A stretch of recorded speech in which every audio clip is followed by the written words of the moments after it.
Hello guys, welcome back to my YouTube channel. So ఈరోజు వచ్చేసి మా ఫ్రెండ్ బర్త్డే పార్టీకి అని చెప్పేసి బయటికి వెళ్ళాము. డిఎల్ఎఫ్లో ఉన్న పల్లెవిందు రెస్టారెంట్ వెళ్ళాము. యాక్చువల్గా 1 వీక్ ముందు నుంచి రీసెర్చ్ చేస్తున్నాము ఒక మంచి రెస్టారెంట్ కోసం అని చెప్పేసి. లాస్ట్లో ఈ రెస్టారెంట్ సెలెక్ట్ చేసుకున్నాం అనమాట. అయితే లోపలికి వెళ్ళాక తెలిసింది మా రీసెర్చ్ అంతా ఫెయిల్ అయ్యిందని చెప్పేసి. ఎందుకంటే ఇది దాబా స్టైల్లో ఉండే, ఏసీ లేదు, ఏం లేదు, ప్రాపర్ మెయింటెనెన్స్ కూడా లేదనిపించింది. బట్ సరేలే, ఫుడ్ బాగుంటే చాలు అని చెప్పేసి కూర్చున్నాం. కానీ మెనూలో కూడా ఏం ఆప్షన్స్ లేవని చెప్పేసి ఇక బయటకు వచ్చాము. మళ్ళీ దగ్గరలోనే ఉన్న రాజభోజనం రెస్టారెంట్ వెళ్ళాము.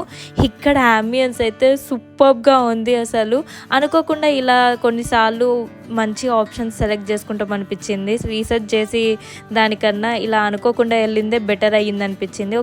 ఒకసారి అంబియన్స్ చూడండి. అండ్ మెనూ కూడా చాలా వెరైటీ ఆఫ్ ఆప్షన్స్ ఉన్నాయి. ఒకసారి ఒక లుక్ ఇచ్చుకోండి మీరు కూడా మెనూలో ఉన్న ఆప్షన్స్ అన్నీ బాగా చూసి ఆర్డర్ అయితే ఇచ్చేసాము. ఆర్డర్ వచ్చే లోపల మా ఫ్రెండ్స్ అయితే పక్క టేబుల్లో ఉన్న బాబుతో ఆడుకుంటూ ఉన్నారు. ఇక మా ఆర్డర్ అయితే వచ్చేసింది. ఫస్ట్ అయితే కరివేపాకు కారపొడి పన్నీర్ ఆర్డర్ చేసాము.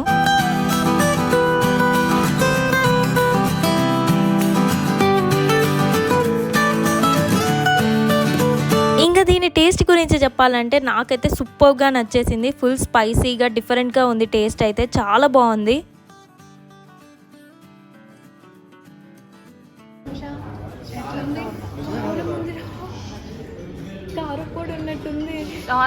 కొంచెం స్పైసీగా ఉన్న ఓవరాల్ టేస్ట్ అయితే చాలా బాగా అనిపించింది. చాలా బాగుంది. నెక్స్ట్ నాన్ వెజ్లో వచ్చేసి చికెన్ వింగ్స్ ఆర్డర్ చేసాం. దీని టేస్ట్ కూడా అదిరిపోయిందని చెప్పారు మా ఫ్రెండ్స్ అయితే.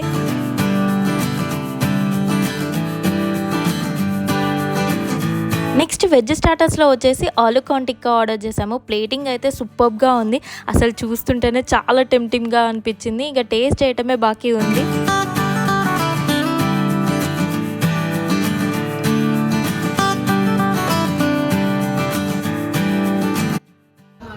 ఎట్లుంది?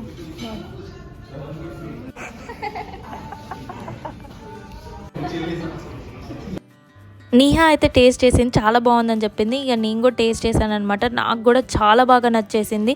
మొత్తం ఆలు స్టఫ్ ఉందన్నమాట. అండ్ కార్న్ కూడా కొంచెం ఉంది, క్రిస్పీగా చాలా బాగుండే.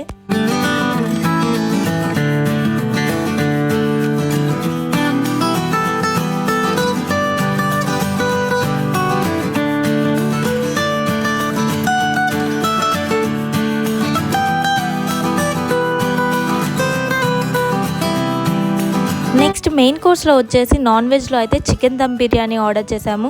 సూపర్ హాట్గా వచ్చింది. అసలు వేడిగా సర్వ్ చేశారనమాట. పొగలు వచ్చాయి. అసలు ఎంత బాగుందో దాని టేస్ట్ కూడా. నెక్స్ట్ వెజ్లో వచ్చేసి కడాయి పన్నీర్ అండ్ రోటీస్ ఆర్డర్ చేసాము.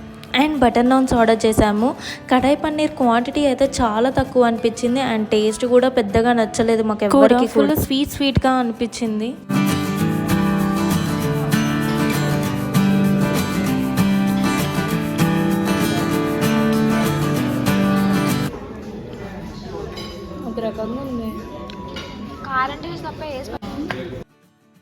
నెక్స్ట్ వెజ్ మెయిన్ కోర్స్లో ఏదైనా డిఫరెంట్గా ట్రై చేద్దామని చెప్పేసి ఆలు గోంగూర పులావ్ ఆర్డర్ చేసామన్నమాట. దీని టేస్ట్ అయితే ఎలా ఉందంటే అన్నంలో గోంగూర పచ్చడి కలుపుకొని తింటే ఎలా ఉందో అలా ఉండే. అసలు బిర్యానీ టేస్ట్ కానీ పులావ్ టేస్ట్ కానీ అలా స్పెషల్ ఫీలింగ్ అయితే ఏం లేకుండే. నార్మల్గా మనం ఇంట్లో రైస్లో గోంగూర పచ్చడి కలుపుకుంటే ఎలా ఉంటుందో అలా ఉంది. సో ఇది కూడా చాలా డిసప్పాయింటెడ్ అనిపించింది. మా ఫ్రెండ్స్ ఎవరికి కూడా గోంగూర ఆలు పులావ్ అయితే అస్సలు నచ్చలేదు. కానీ ఇక్కడ స్టార్టర్స్ మాత్రం అమేజింగ్గా ఉన్నాయి. బోత్ వెజ్ అండ్ నాన్ వెజ్లో రెండు చాలా బాగున్నాయి. బిర్యానీస్కి వచ్చేసరికి నాన్ వెజ్ వాళ్ళదైతే తోపు ఉంది, కానీ వెజ్ వాళ్ళదైతే ఫ్లాప్ అయ్యింది ఆబ్వియస్లీ. కానీ ఇక్కడ ఓవరాల్ రేటింగ్ మాత్రం నేనైతే 4 out of 5 ఇస్తాను. అంబియన్స్ కానీ ఫుడ్ కానీ, ఓన్లీ బిర్యానీ మాత్రం ఫ్లాప్ అయ్యింది. బట్ ఇట్స్ ఓకే, అన్నీ బాగాలేవు అని చెప్పలేము. వేరేది ఆప్షన్ పెడితే బాగుండొచ్చు కూడా. సో ఈసారి కనుక డీలఫ్ వెళ్తే పక్కా ఈ ప్లేస్ విజిట్ చేయండి. You will love the food and the ambience too. మరిన్ని ఇలాంటి ఆనెస్ట్ రివ్యూస్ కోసం do like, share and subscribe the channel. Okay, bye.